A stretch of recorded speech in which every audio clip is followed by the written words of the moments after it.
Œuvre de Maria Valtorta, tome 4, chapitre 263, intitulé Guérison de l'homme au bras atrophié, le 26 août 1945. Jésus entre dans la synagogue de Capharnaüm qui se remplit lentement de fidèles, car c'est le Shabbat. Ils sont stupéfaits de le voir. Tous le montrent du doigt en chuchotant, et quelqu'un tire le vêtement de tel ou tel apôtre pour demander quand ils sont revenus en ville, car personne ne savait qu'ils étaient de retour.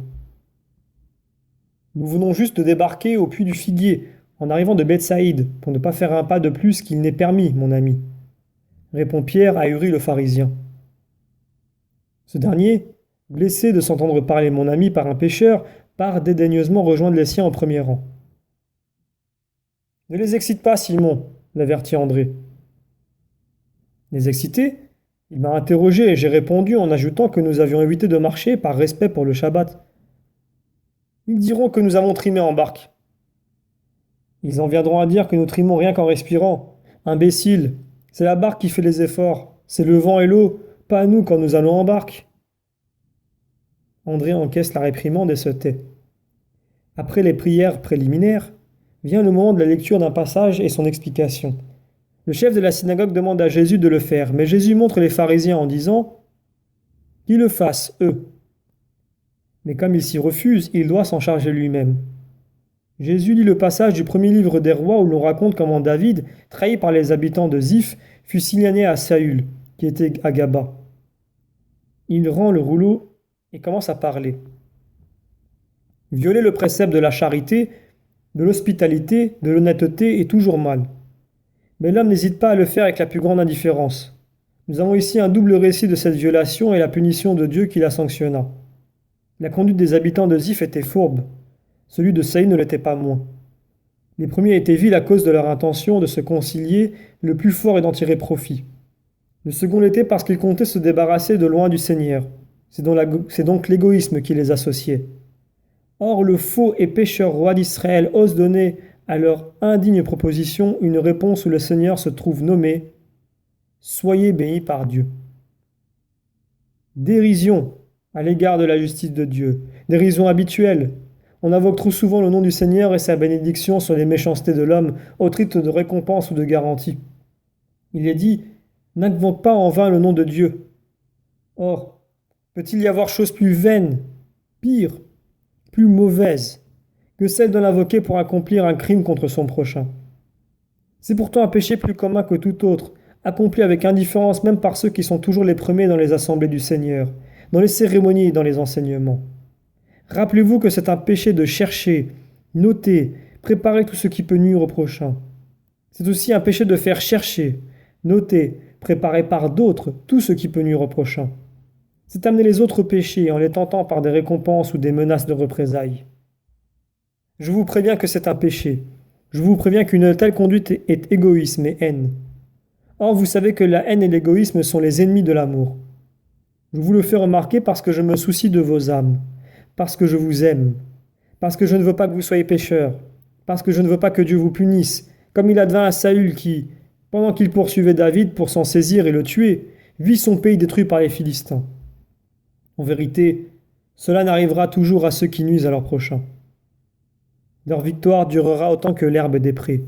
Elle aura vite fait de pousser, mais aussi de sécher et d'être écrasée par les pieds indifférents des passants.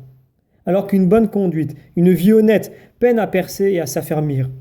Mais une fois formée comme vie habituelle, elle devient un arbre puissant et touffu que les tourbillons eux-mêmes ne sauraient arracher et que la canicule ne brûle pas. En vérité, celui qui est fidèle à la loi, mais réellement fidèle, devient un arbre puissant que les passions ne plient pas et qui n'est pas brûlé par le feu de Satan. J'ai parlé. Si quelqu'un veut ajouter quelque chose, qu'il le fasse. Nous te demandons si c'est pour nous, les pharisiens, que tu as parlé. La synagogue serait-elle pleine de pharisiens? Vous êtes 4. La foule comprend des centaines de personnes. La parole est pour tout le monde. L'allusion est pourtant claire. En vérité, on n'a jamais vu quiconque s'accuser de lui-même alors qu'il n'est désigné que par une comparaison. Or, c'est ce que vous faites. Mais pourquoi vous accusez-vous si moi je ne vous accuse pas? Peut-être savez-vous que vous agissez comme je l'ai dit? Moi je l'ignore. Mais s'il en est ainsi, repentez-vous-en car l'homme est faible et peut pécher. Mais Dieu lui pardonne s'il se forme en lui un repentir sincère accompagné du désir de ne plus pécher. Mais il est certain que persévérer dans le mal est un double péché et le pardon ne descend pas sur lui. Nous n'avons pas ce péché. Dans ce cas, ne vous affligez pas de mes paroles. L'incident est clos et la synagogue se remplit du chant des hymnes. Puis l'assemblée semble devoir se séparer sans autre incident. Mais le pharisien Joachim découvre un homme dans la foule et lui indique, par des signes et le regard, de venir au premier rang. C'est un homme d'environ 50 ans. Il a un bras atrophié, devenu beaucoup plus petit que l'autre, y compris la main, car l'atrophie a détruit les muscles. Jésus l'aperçoit et voit tout ce qu'on a combiné pour le lui montrer. Une expression de dégoût et de compassion passe sur son visage comme un éclair, mais elle est bien visible. Néanmoins, il ne dévie pas le coup. Au contraire, il fait face à la situation avec fermeté.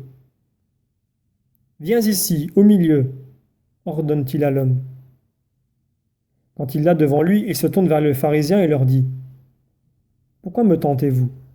N'ai-je pas tout juste fini de parler contre les pièges et la haine?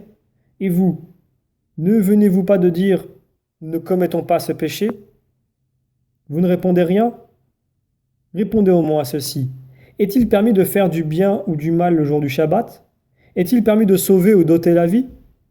Vous ne répondez pas?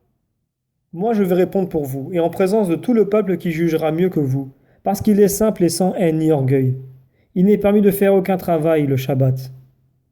Mais, tout comme il est permis de prier, de même il est permis de faire du bien, car le bien est une prière plus grande encore que les hymnes et les psaumes que nous avons chantés. En revanche, ni le Shabbat ni un autre jour, il n'est permis de faire le mal. Or vous l'avez fait, en manœuvrant pour avoir ici cet homme qui n'est même pas de Capharnaüm, et que vous avez fait venir depuis 2 jours, car vous saviez que j'étais à Bethsaïde, et vous deviniez que j'allais venir dans ma ville. Et vous l'avez fait pour essayer de me mettre en accusation. Vous commettez ainsi le péché de tuer votre âme au lieu de la sauver. Mais en ce qui me concerne, je vous pardonne, et je ne décevrai pas la foi de cet homme que vous avez fait venir en lui affirmant que j'allais le guérir, alors que vous vouliez me tendre un piège. Lui n'est pas coupable, car il est venu sans autre intention que celle de guérir. Donc que cela soit. Homme, étends ta main, et vas en paix. L'homme obéit, et sa main redevient saine, comme l'autre. Il s'en sert tout aussitôt pour attraper un pan du manteau de Jésus et le baiser en lui disant: Tu sais que je ne connaissais pas leur véritable intention. Si je l'avais su, je ne serais pas venu. J'aurais préféré garder ma main morte plutôt que de m'en servir contre toi. Ne m'en veux donc pas. Va en paix, homme. Je sais la vérité et je n'ai que bienveillance à ton égard. La foule sort en faisant des commentaires et Jésus sort en dernier avec les 11 apôtres.